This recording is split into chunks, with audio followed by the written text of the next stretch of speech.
Hello students, welcome to study Kota. आज हम discuss करने वाले हैं मैटर इन आवर सराउंडिंग्स का पार्ट 2। चलिए डिस्कस करते हैं हम आज का टॉपिक।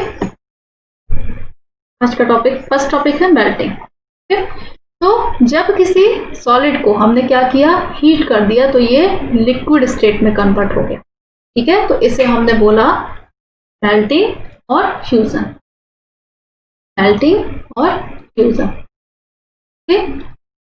जब किसी लिक्विड को हमने हीट किया तो ये गैसियस स्टेट में कन्वर्ट हो गया। इसे हमने बोला वेपराइजेशन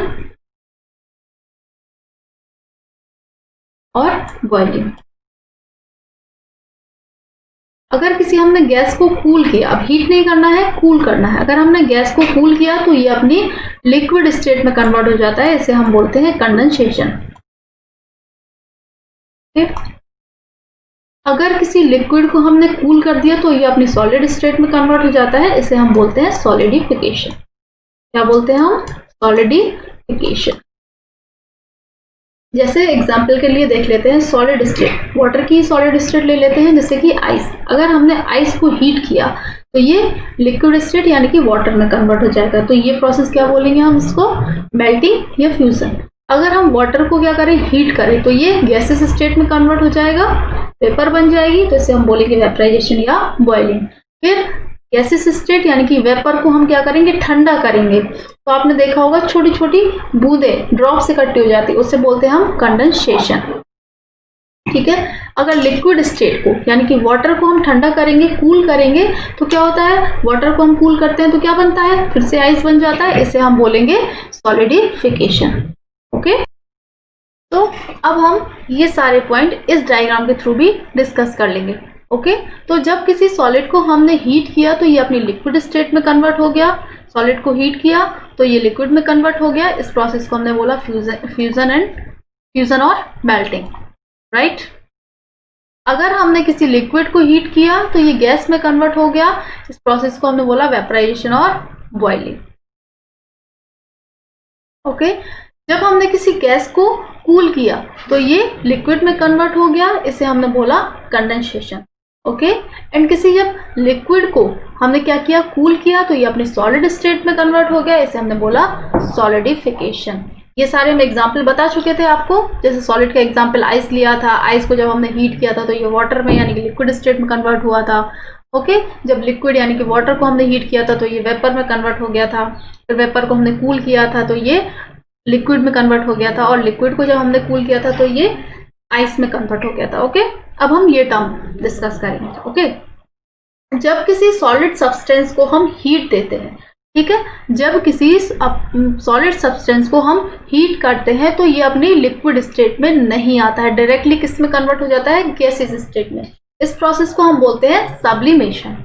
ओके, जब किसी सॉलिड को हम हीट करते हैं तो ये अपनी लिक्विड स्टेट में नहीं आते हैं, डायरेक्टली कौन सी स्टेट में कन्वर्ट हो जाते हैं, गैसियस स्टेट में। इस प्रोसेस को हम बोलते हैं सब्लिमेशन। अब हम जब किसी गैसियस स्टेट को, ठीक है, जब किसी गैस को हम क्या करते हैं, कूल करते हैं, तो ये डायरेक्टली सॉलिड में कन्वर्ट हो जाते हैं, लिक्विड स्टेट में कन्वर्ट नहीं होते हैं। इसे हम क्या बोलते हैं, सब्लिमेशन और डीसब्लिमेशन। यहाँ पर आप सब्लिमेशन भी याद रख सकते हो, लेकिन आगे जाके आपको 11th 12th में डीसब्लिमेशन टर्म ही मिलेगा, इसलिए आपको दोनों टर्म याद होने चाहिए। ओके, अब हम सब्लिमेशन के एग्जाम्पल देख लेते हैं। सब्लिमेशन के एग्जाम्पल जैसे कैम्फर है। कैम्फर मतलब कपूर।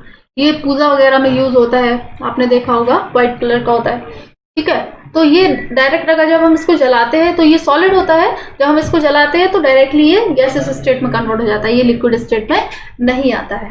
ओके, नेफ्थलीन बॉल्स हैं, आपने देखा होगा, ये कवर्ड वगैरह में कपड़ों में डालने के लिए, ठीक है, तो यूज होता है, तो ये भी लिक्विड स्टेट में कन्वर्ट नहीं होते हैं। अमोनियम क्लोराइड है, ये भी सॉलिड से सीधा गैसियस स्टेट में कन्वर्ट होते हैं। ओके, एंड ड्राई आइस यानी कि CO2 भी बोल सकते हैं। ड्राई आइस को क्या बोलते हैं, CO2 बोलते हैं। ये भी सॉलिड सीधा गैस से और गैस से सीधा सॉलिड स्टेट में कन्वर्ट होते हैं।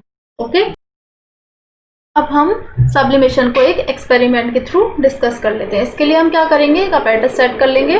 तो एक हम चाइना डिश ले लेते हैं। क्या ले लेते हैं, चाइना डिश। ये बोल की तरह आपको जो दिख रही है ये है चाइना डिश, कि आपको केमिस्ट्री प्रैक्टिकल लैब में मिलेगी। ओके, तो ये ले लिया चाइना डिश, ये है आपकी अमोनियम क्लोराइड, ये बर्नर रखा हुआ है, ये स्टैंड है। ओके, ये फनल है जो उल्टी रखी हुई है, यहाँ पे ये कॉटन प्लग रखा हुआ है ताकि जब हम अमोनियम क्लोराइड को हीट करें तो ये इसकी जो गैस बनेगी वो बाहर ना जाए। ओके, अब हमने क्या किया, बर्नर को ऑन किया तो अमोनियम क्लोराइड गर्म हुआ और जैसे ही इसको हमने हीट किया तो ये डायरेक्टली किस में कन्वर्ट हो गया, गैस में कन्वर्ट हो गया, अपनी गैसियस स्टेट में कन्वर्ट हो गया। जब गैस क्या हुई, ठंडी हुई, कूल हुई, तो वापस से हमें किनारों पर सॉलिड स्टेट में क्या मिल गई, अमोनियम क्लोराइड मिल गई। इससे हमें पता क्या चलता है कि जो अमोनियम क्लोराइड है वो सॉलिड से सीधा गैस में और गैस से सीधा सॉलिड में कन्वर्ट हुई। ओके, अब हम आगे के पॉइंट डिस्कस करेंगे। आगे हम डिस्कस करने वाले हैं मेल्टिंग पॉइंट। तो सबसे पहले मेल्टिंग क्या होता है, तो जब किसी सॉलिड को हम क्या करते हैं, हीट करते हैं, क्या करते हैं, हीट करते हैं, तो ये लिक्विड में कन्वर्ट हो जाता है, इसे हम बोलते हैं मेल्टिंग। एग्जाम्पल के लिए हमने आइस ले लिया, आइस सॉलिड है, ठीक है, इसको हमने हीट किया तो ये लिक्विड में यानी कि वाटर में कन्वर्ट हो गया, तो हमने इससे क्या बोला, इस प्रोसेस को क्या बोला, मेल्टिंग। ठीक है, यानी जब किसी सॉलिड को हम हीट करते हैं तो ये लिक्विड में कन्वर्ट होता है, इस प्रोसेस को हम बोलते हैं मेल्टिंग या फ्यूजन, मेल्टिंग या फ्यूजन। ठीक है, अब बात करते हैं मेल्टिंग पॉइंट। तो इसके लिए हम एक अपैरेटस सेट कर लेते हैं। इसमें क्या किया, हमने एक स्टैंड ले लिया, एक ट्राइपॉड स्टैंड ले लिया, उस पर वायर गॉज रखी, फिर हमने एक उस पर बीकर रखा, बीकर में हमने आइस क्यूब डाल दिए और थर्मोमीटर लगा दिया जो आइस को टच कर रहा है। ठीक है, नीचे एक बर्नर रखा। ठीक है, बर्नर स्टार्ट करने से पहले हमने क्या किया, आइस का टेम्परेचर नोट कर लिया, फिर हमने बीकर को हीट देना स्टार्ट किया। ठीक है, हीट देना स्टार्ट किया तो बर्फ मेल्ट होना शुरू हो गई, आइस जो है मेल्ट होना शुरू हो गई। पूरा मेल्ट होने से पहले जब उसमें एक दो आइस क्यूब रह गए तो हमने टेम्परेचर फिर से नोट किया, तो टेम्परेचर सेम था। ठीक है, टेम्परेचर में कोई चेंज नहीं आया। ये चेंज क्यों नहीं आया, लेटेंट हीट ऑफ फ्यूजन की वजह से। अब लेटेंट हीट ऑफ फ्यूजन क्या होता है, latent heat of fusion,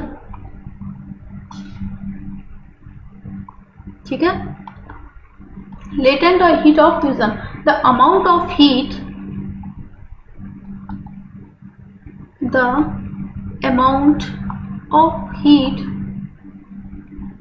required to change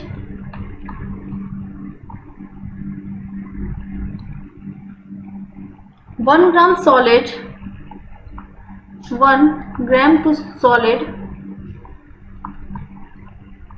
its liquid state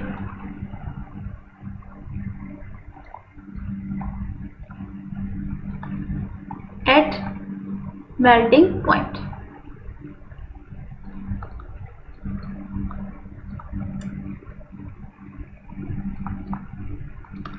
ठीक है, लेटेंट हीट ऑफ फ्यूजन क्या होता है, मेल्टिंग पॉइंट पर, ठीक है, हीट का इतना अमाउंट जो 1 ग्राम सॉलिड को इसकी लिक्विड स्टेट में कन्वर्ट करते हैं।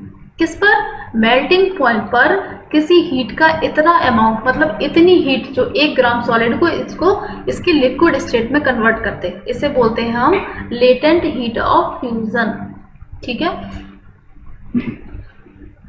तो यहाँ बात करते हैं, यहाँ पर टेम्परेचर क्या हुआ, इंक्रीज होना चाहिए था लेकिन इंक्रीज नहीं हुआ, उतना ही रहा। ठीक है, तो ये किसकी वजह से हुआ था, लेटेंट हीट ऑफ फ्यूजन की वजह से। ठीक है, अब पूरी जब आइस मेल्ट हो गई तो हमने टेम्परेचर नोट कर लिया। ठीक है, तो अब हम क्या बोल सकते हैं, ऐसा टेम्परेचर जिस पर क्या हुआ, पूरी आइस यानी कि सॉलिड लिक्विड में कन्वर्ट हो गया, किस पर, एटमॉस्फेरिक प्रेशर पर। इस पर प्रेशर कौन सा लेंगे, एटमॉस्फेरिक प्रेशर, मतलब जो हमारे आसपास है वही प्रेशर। ठीक है, ऐसा टेम्परेचर जिस पर कोई सॉलिड अपनी लिक्विड स्टेट में कन्वर्ट हो गया एटमॉस्फेरिक प्रेशर पर। इस ऐसे पॉइंट को हम क्या बोलेंगे, ऐसे टेम्परेचर को हम क्या बोलेंगे, मेल्टिंग पॉइंट। अब हम बात करते हैं बॉइलिंग की। तो बॉइलिंग क्या होता है, जब किसी लिक्विड को हम हीट करते हैं, क्या करते हैं, हीट करते हैं, तो ये किस में कन्वर्ट हो जाता है, गैस में कन्वर्ट हो जाता है। इस प्रोसेस को हम बोलते हैं बॉइलिंग या वेपराइजेशन। एग्जाम्पल के लिए हम ले लेते हैं, लिक्विड में क्या ले लिया हमने, वाटर। जब वाटर को हमने हीट किया तो क्या बन गई, वेपर बन गई। इससे बोला हमने बॉइलिंग या वेपराइजेशन। ठीक है, तो लिक्विड को हीट करके गैस में कन्वर्ट करने की जो प्रोसेस है, इसे हम बोलते हैं बॉइलिंग। अब बात करेंगे हम बॉइलिंग पॉइंट की। ठीक है, तो बॉइलिंग पॉइंट को बताने के लिए हमने क्या किया, एक अपैरेटस सेट कर लिया। इसमें हमने क्या किया, एक स्टैंड ले लिया। ठीक है, एक ट्राइपॉड स्टैंड है, ट्राइपॉड स्टैंड पे ये वायर गॉज रखी हुई है, इस पे बीकर है, बीकर में वाटर है, एक थर्मोमीटर लगा लिया टेम्परेचर पता करने के लिए, और ये स्प्रिट लैंप है। ठीक है, स्प्रिट लैंप क्यों है, ये हमें बीकर को हीट करने में हेल्प करेगी। ठीक है, अब हमने क्या किया, वाटर का टेम्परेचर देख लिया, ये उबल रहा था क्योंकि वाटर, तो टेम्परेचर कितना होगा, बॉइलिंग पॉइंट कितना होता है वाटर का, 100 डिग्री सेल्सियस। फिर हमने इसको और हीट किया। ठीक है, और हीट किया तो वेपर बनने लगी। तब भी हमने इसका टेम्परेचर नोट किया, पर टेम्परेचर में कोई चेंज नहीं आया, ये 100 डिग्री सेंटीग्रेड ही रहा। तो ये क्यों रहा, टेम्परेचर में चेंज क्यों नहीं आया, क्योंकि पहले जब थोड़ा सा उबल रहा था, हल्का सा बॉईल हो रहा था, तब भी 100 डिग्री सेल्सियस था, क्योंकि 100 डिग्री सेल्सियस पर वाटर उबलना शुरू होता है, बॉईल होना शुरू होता है। पर हमने इसे और हीट दी, तब भी ये बॉईल हो रहा था और वेपर बन रही थी, तब भी टेम्परेचर 100 डिग्री सेल्सियस था। टेम्परेचर इंक्रीज होना चाहिए था क्योंकि हम तो हीट दे रहे थे, पर टेम्परेचर में चेंज नहीं आया।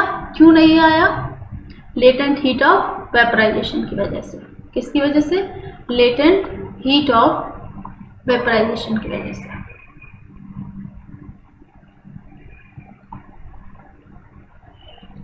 अब लेटेंट हीट ऑफ वेपराइजेशन क्या है, the amount of heat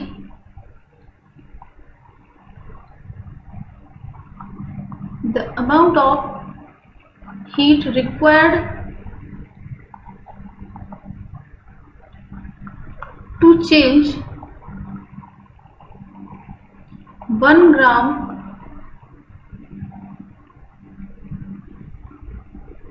liquid to its gaseous state.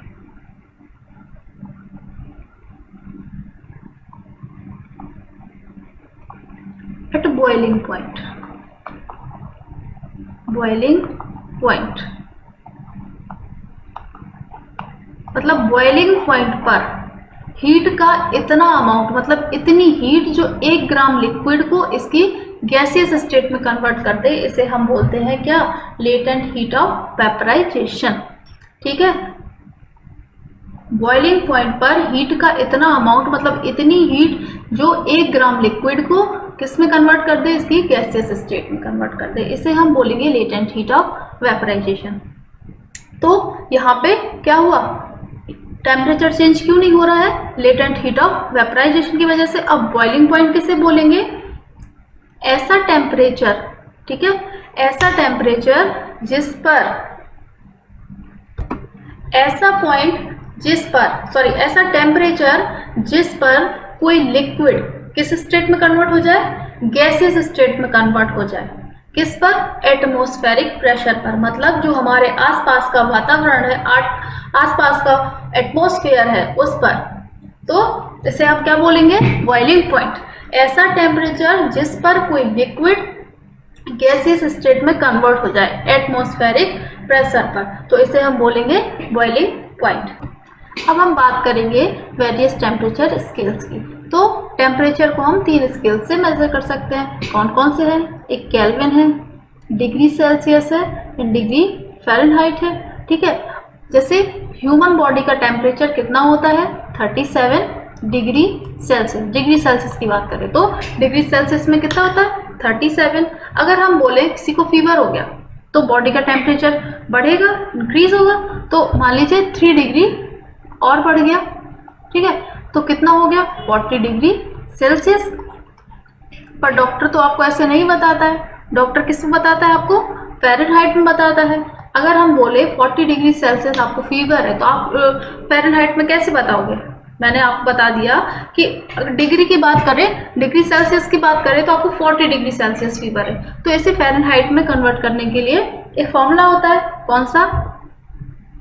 9/5 multiply by degree Celsius and plus 32। तो 9/5 डिग्री सेल्सियस में मैंने आपको 40 बताया एंड 32, ठीक है। तो ये 8 टाइम 72 प्लस 32, तो आपको फीवर कितना हो गया? 10 डिग्री फ़ारेनहाइट। जब आप डॉक्टर बोलेगा 104 डिग्री फीवर है आपको, तो मतलब आपकी बॉडी का टेम्परेचर कितना है सेल्सियस में? 40 डिग्री सेल्सियस। अगर हम बात करें कि केल्विन में आप कैसे वैल्यू निकालोगे, तो केल्विन में अगर डिग्री सेल्सियस आपको पता है, केल्विन में कैसे निकालोगे? तो हमने आपको बता दिया डिग्री सेल्सियस में आपको 40 डिग्री सेल्सियस है फीवर, ठीक है। तो अगर हमें केल्विन में पता करना है तो बस क्या करेंगे, डिग्री सेल्सियस में क्या करेंगे, 273 ऐड कर देंगे तो आपको केल्विन में वैल्यू पता चल जाएगी। तो डिग्री सेल्सियस में आपको 40 है प्लस 273, तो कितना हो गया? 3313, कितना? केल्विन, ठीक है। तो अगर आपको डिग्री सेल्सियस पता है, ये मान लिया ये डिग्री सेल्सियस, ये केल्विन और ये डिग्री फ़ारेनहाइट। अगर आपको डिग्री सेल्सियस में वैल्यू पता है तो आप केल्विन में निकाल सकते हैं, ठीक है। अगर आपको केल्विन पता है तो आप डिग्री सेल्सियस में निकाल सकते हो। अगर आपको डिग्री सेल्सियस में पता है तो फ़ारेनहाइट में निकाल सकते हो। अगर आपको फ़ारेनहाइट में पता है तो आप डिग्री सेल्सियस में निकाल सकते हो। आप ऐसे रिलेट कर सकते हो, ठीक है। लेकिन आप केल्विन से फ़ारेनहाइट में नहीं निकाल सकते हैं और फ़ारेनहाइट से केल्विन में नहीं निकाल सकते हैं, ठीक है। चलिए डिस्कस करते हैं अपना नेक्स्ट पॉइंट। नेक्स्ट पॉइंट हमारा बॉइलिंग और वेपराइजेशन एंड इवेपोरेशन में डिफरेंस। ओके, तो बॉइलिंग में क्या होता है, जब किसी लिक्विड को हम क्या करते हैं, हीट करते हैं। ओके, जब किसी लिक्विड को हम हीट करते हैं तो ये किस में कन्वर्ट हो जाता है, गैस में कन्वर्ट हो जाता है। इवेपोरेशन में भी लिक्विड गैस में कन्वर्ट होता है, बट इसमें हम हीट नहीं देते। Okay, first point is clear. अब देखते हैं नेक्स्ट पॉइंट। इसमें लिक्विड से गैस में कन्वर्ट होता तो है, पर बॉइलिंग पॉइंट पर। कौन से पॉइंट पर? Boiling point. इसमें लिक्विड से गैसेस स्टेट में कन्वर्ट होता है, पर ये इसमें बॉइलिंग पॉइंट या मतलब किसी फिक्स टेम्परेचर की जरूरत नहीं होती है। ये एनी टेम्परेचर पर, किसी भी टेम्परेचर पर हो सकता है इवेपोरेशन। ओके, नेक्स्ट पॉइंट है boiling is a bulk phenomena, right. Boiling is a bulk phenomena and evaporation is a surface phenomena. तो मैंने आपको भी थर्ड पॉइंट बताया कि boiling is a bulk phenomena. ये कैसे है, तो इसका एग्जांपल देख लेते हैं, ठीक है। तो हमने क्या किया, एक बर्तन ले लिया, उसमें हमने वाटर लिया। हमने क्या किया, जब किसी लिक्विड को हम हीट करते हैं तो वाटर इज अ लिक्विड, तो हमने इसे हीट किया। तो आपने देखा होगा जब वाटर गर्म हो जाता है तो उसमें बबल्स होते हैं, वो यहाँ से वहां जाते हैं, है ना। तो वाटर गर्म हो गया, उसके बाद इसका कोई भी मॉलिक्यूल जिससे ज्यादा एनर्जी मिल गई, जिसने ज्यादा एनर्जी एब्जॉर्ब कर ली, वो क्या करेगा, रिलीज होगा। अब वो जरूरी नहीं है सरफेस का ही है, बॉटम का है, बीच का है, कहीं से भी जा सकता है। ओके, पूरे बल्क में से कोई भी मॉलिक्यूल रिलीज हो सकता है, ठीक है। तो बात कहाँ की हो रही, पूरे बल्क की। और रिलीज कहाँ से हो रहा है, पूरे बल्क में से कोई भी मॉलिक्यूल रिलीज हो रहा है। कोई फिक्स नहीं है कि सरफेस का जा रहा है, बॉटम का जा रहा है, इसलिए हमने इसे क्या बोल दिया, बल्क फिनोमेना। तो boiling is a bulk phenomena. अब बात करते हैं इवेपोरेशन की। Evaporation is a surface phenomena, मतलब इसमें जो सरफेस वाले जो मॉलिक्यूल है वो पहले रिलीज होंगे, इसे हीट तो देनी नहीं है। तो ये किस टेम्परेचर पे होता है, ये एनी टेम्परेचर पे होता है। कोई टेम्परेचर फिक्स भी नहीं है कि बॉइलिंग पॉइंट पे ही होगा या 30 डिग्री पे ही होगा या 50 पे ही होगा, है ना। तो किसी भी टेम्परेचर पे होगा, जो हमारे आसपास का टेम्परेचर है उस टेम्परेचर की हो जाती है प्रोसेस। Okay, evaporation. तो इसे जहां से भी हीट मिलती है, इनके मॉलिक्यूल्स को ये क्या करते हैं, एब्जॉर्ब कर लेते हैं। जब इनके पास इतनी एनर्जी हो जाती है कि ये अपने जो इनके बीच में जो फोर्स ऑफ अट्रैक्शन है, इंटरमॉलिक्यूलर फोर्स ऑफ अट्रैक्शन है, उसे तोड़ देते हैं, ठीक है। तो ये रिलीज होना स्टार्ट कर देते हैं। लेकिन रिलीज ये कैसे होंगे, जो सरफेस पे है मॉलिक्यूल पहले वही रिलीज होंगे।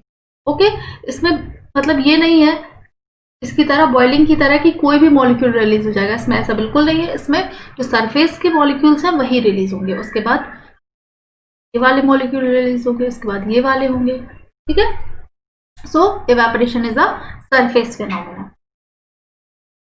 एक बात और, इवेपोरेशन कॉजेज कूलिंग। ठीक है, इवेपोरेशन की वजह से क्या होती है, कूलिंग होती है।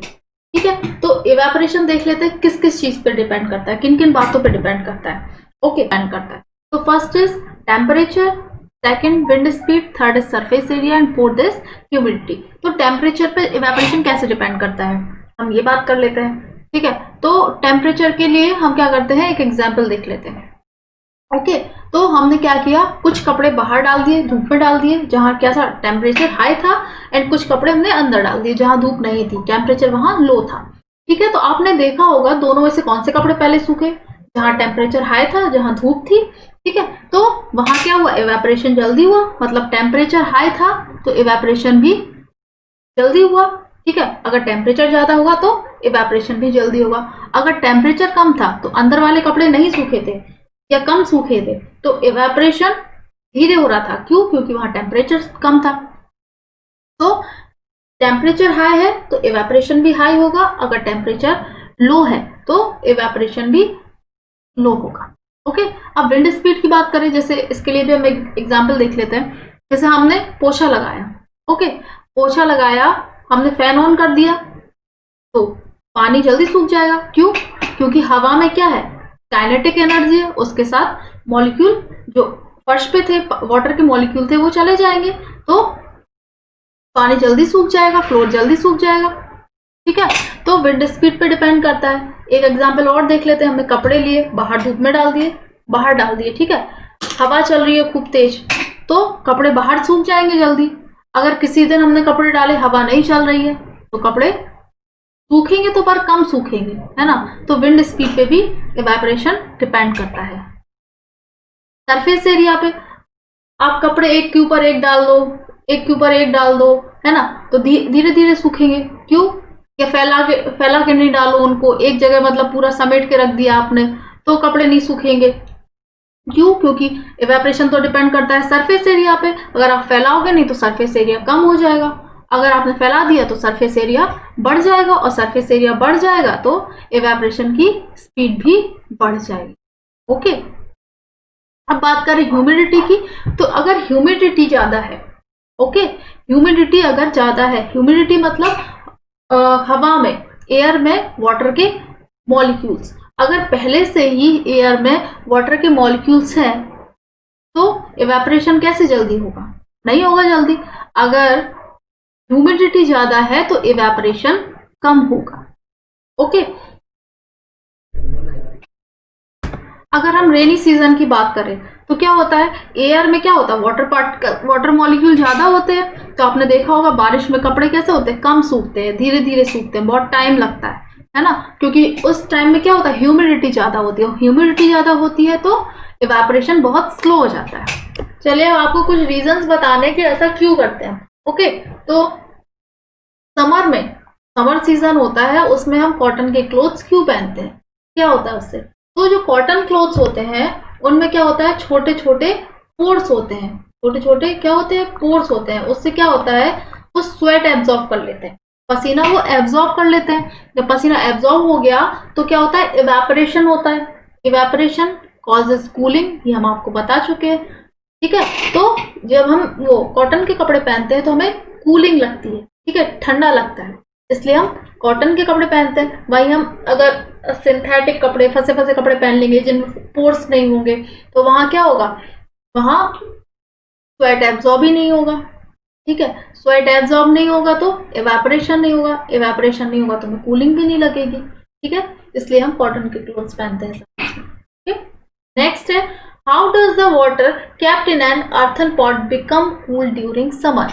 ओके, जो अर्थन पॉट है यानी जो मटका है, मिट्टी का मटका होता है, देखा होगा आपने, वो ठंडा क्यों होता है समर में।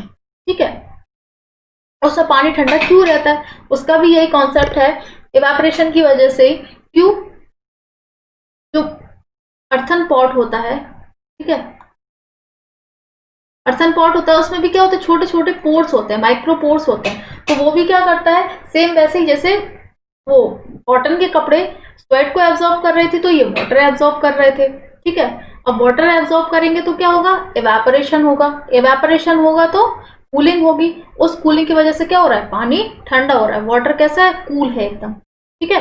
तो अर्थन पॉट में पानी कैसे ठंडा रहता है, इवेपोरेशन की वजह से, और इवेपोरेशन होता है तो कूलिंग होती है, because evaporation causes cooling. Okay, अगर आपको इस वीडियो में कोई भी डाउट आता है तो आप अपने डाउट हमारे साथ शेयर कर सकते हैं कमेंट से। अगर आपको वीडियो पसंद आया हो तो वीडियो को लाइक कीजिए, आप हमारे चैनल पर नए हैं तो चैनल को सब्सक्राइब कीजिए। अगर आपको इस वीडियो में कहीं भी कोई भी डाउट आता है तो आप अपने डाउट हमारे साथ शेयर कर सकते हैं कमेंट सेक्शन में। Thank you.